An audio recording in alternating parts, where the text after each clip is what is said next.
Selangkah kaki membawa saya ke hamparan bukit hijau nan indah di Krayan, Kabupaten Nunukan, Kalimantan Utara.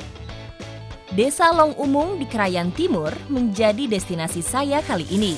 Hari ini saya dan mama-mama kita lagi mau panen tebu. Geser sana nih kena nanti papa. Nah, yang bisa dipanen semuanya. Pokoknya syaratnya dia sudah panjang saja ya mama. Ya. Nah ini sepanjang mata memandang, semuanya sudah panjang. Jadi terserah mau ambil berapa saja. Sudah siap panen. Ikuti jejak saya, jejak petualang.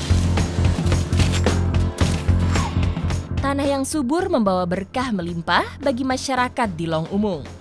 Apa saja yang ditanam di sini akan berbuah manis, termasuk tebu.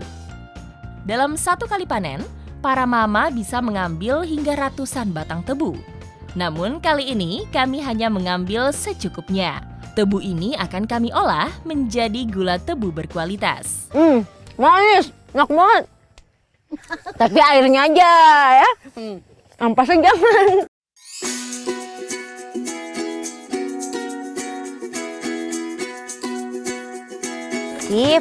Karena bobot tebunya lumayan berat, jadi biasanya dipakein kerbau, habis itu ditarik sampai ke tempat penggilingan.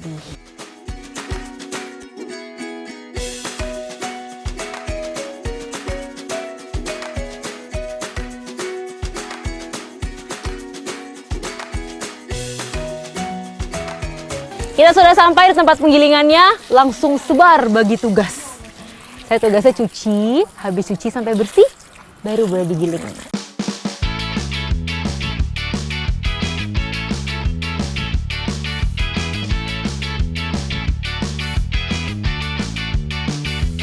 Nah, inilah saat-saat yang paling melelahkan. Jadi kita akan giling, ngeluarin air tebunya pakai batang besar ini ya, Mama? Oh iya ya. Iya, ini batang besarnya tuh udah ada 3 orang di sana, 3 orang di sini. Nanti kita rame-rame giling sampai air tebunya keluar.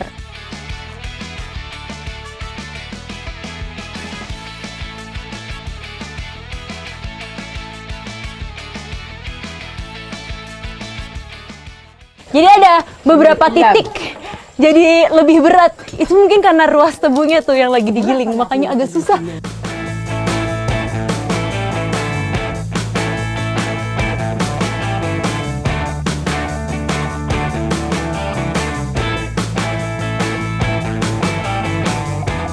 Wah, sudah penuh.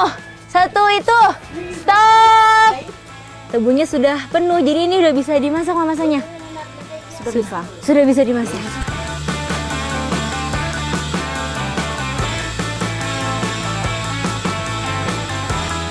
Memasak tebu membutuhkan waktu yang sangat lama. Butuh waktu 5 jam untuk mendidihkan air tebu dalam satu wajan.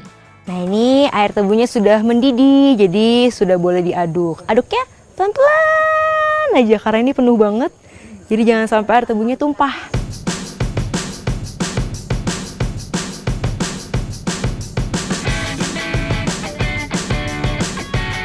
Kalau udah berbusa begini semuanya di atas, baru harus terus diaduk, nggak boleh berhenti.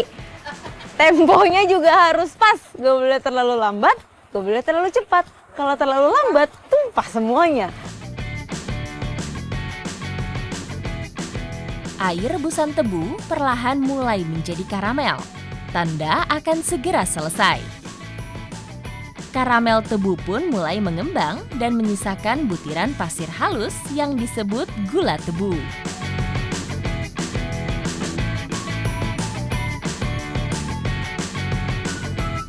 Prosesnya luar biasa panjang. Dari matahari masih terang sampai gelap. Karena ini harus sekali proses, gak boleh berhenti sama sekali. Dan nih kita belum selesai, tapi bentuk gulanya udah mulai kelihatan. Baunya, nikmat.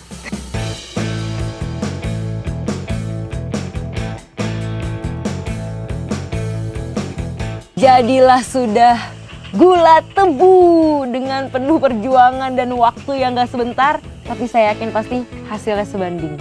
Boleh langsung dicoba, Mama? Boleh. Halus banget, terus manisnya itu beda. Jadi manisnya manis tebu dan kayak pasir, jadi langsung lumer. Kayak lagi makan gulali persis. Enak banget. Lagi deh.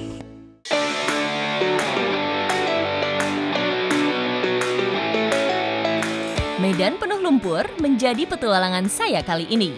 Sungai Sesayap yang membentang di Kabupaten Tanah Tidung dan Malinau memberi banyak manfaat untuk masyarakat sekitarnya, termasuk warga desa Malinau seberang. Saya sama bapak-bapak lagi berusaha nginjak lumpur sedalam-dalamnya, sekuat-kuatnya. Kita lagi mau cari ikan. Nama ikannya apa, Pak? Ikan uak. Ikan uak. Ini dia namanya ikan uak. Bentuknya ini mirip kayak belut, cuma bedanya dia warnanya ya, Pak. Warnanya itu dia agak ada coklatnya, ada merahnya, ada kuningnya, terus di tengah-tengah sini ada biru-birunya. Jadi warnanya banyak.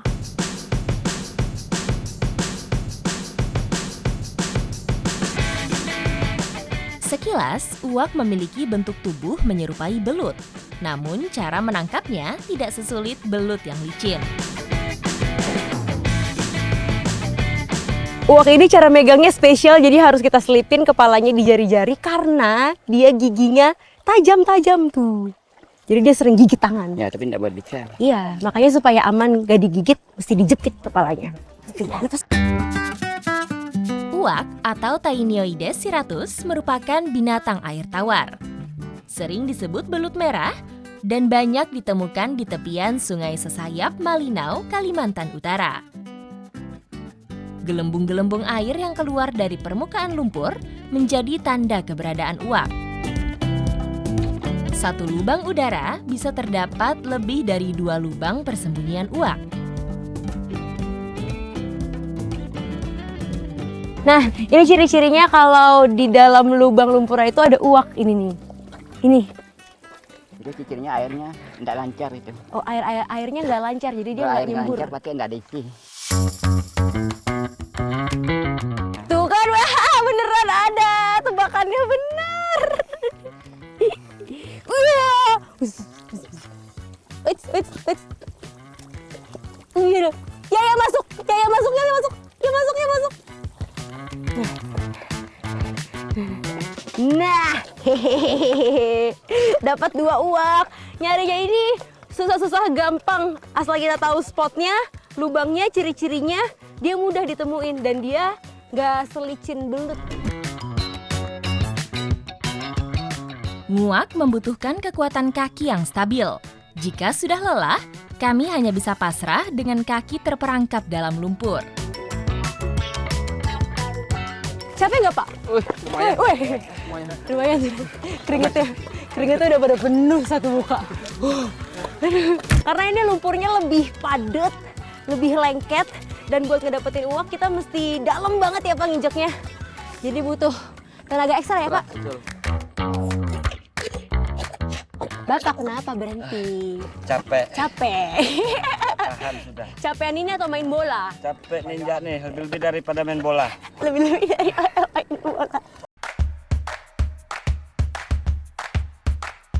Nguak bisa dilakukan sendiri, namun keberadaannya yang melimpah sering dimanfaatkan masyarakat untuk nguak bersama-sama.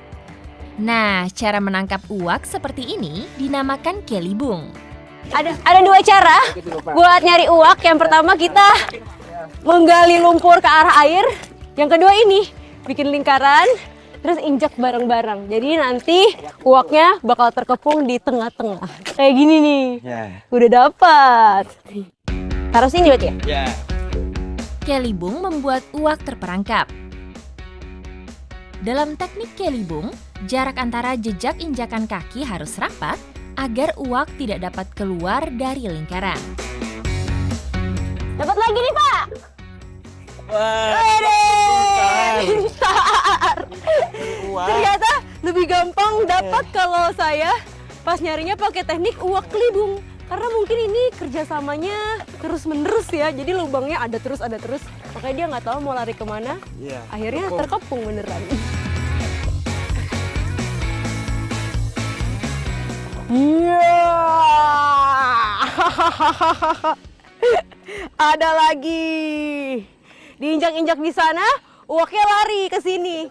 Tapi nggak lolos. Soalnya kita banyak orang. Tos dulu, Pak. Asik. Prajurit sudah berjatuhan. Udah pada capek. Aduh. Tapi uak yang kita dapetin udah lumayan banyak. Ayo, angkat mana uaknya? Ini dia. Melimpah hasilnya. Ini cuma dalam waktu 1 jam kita udah berhasil ngumpulin lebih dari 20 uak.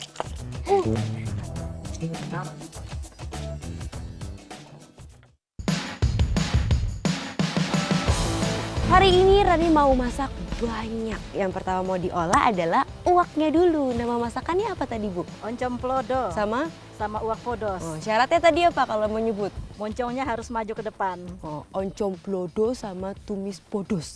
O-nya harus maju ya? Iya, moncongnya harus maju ke depan. Moncongnya harus maju, soalnya rasanya podos, pedas. Jadi langsung aja kita masak. Ikuti jejak saya, jejak petualang. Kepala uak tidak termasuk bagian yang dikonsumsi. Bagian empedu yang berwarna perak ini pun harus dikeluarkan agar tidak pecah di dalam yang akan merusak rasa daging jadi pahit. Ini sebelum direbus kita bersihin lagi sekali lagi. Bersihinnya satu-satu dan syaratnya nggak boleh apa, Ibu? Dari ekor, jadi Dari- harus dari kepalanya dipegang. Dari kepalanya Dari kepala, ya. satu-satu terus ditarik. Tarik.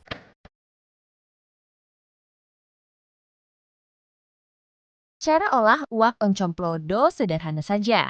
Hanya ada 2 bumbu utama, yaitu serai dan oncom plodo, atau buah asam perengat yang banyak tumbuh di sekitar sungai. Nah ini sekarang lagi masukin bumbu utama buat masak oncom plodo. Namanya asam perengat yang tadi diambil. Ini dia ngeluarin rasa asam alami. Selanjutnya, uak direbus dengan api sedang hingga matang.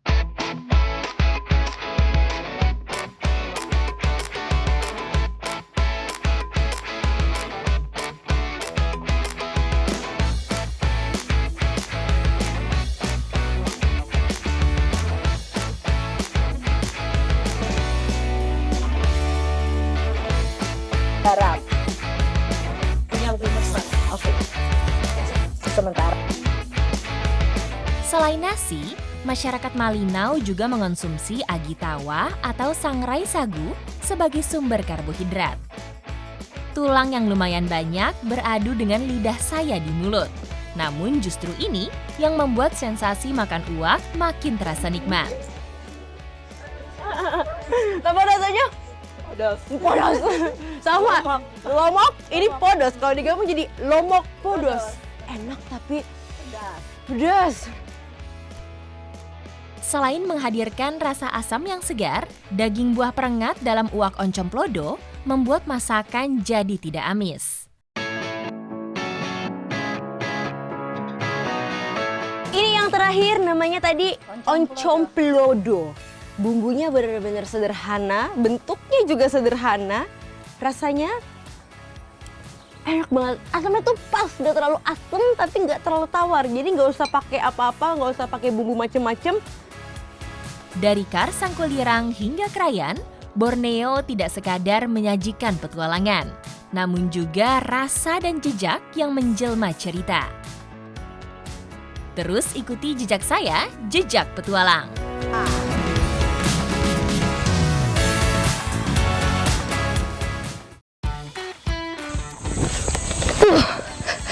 Oke. Sulit, susah sekali karena manjatnya nggak pakai jumar, nggak pakai alat bantu sama sekali.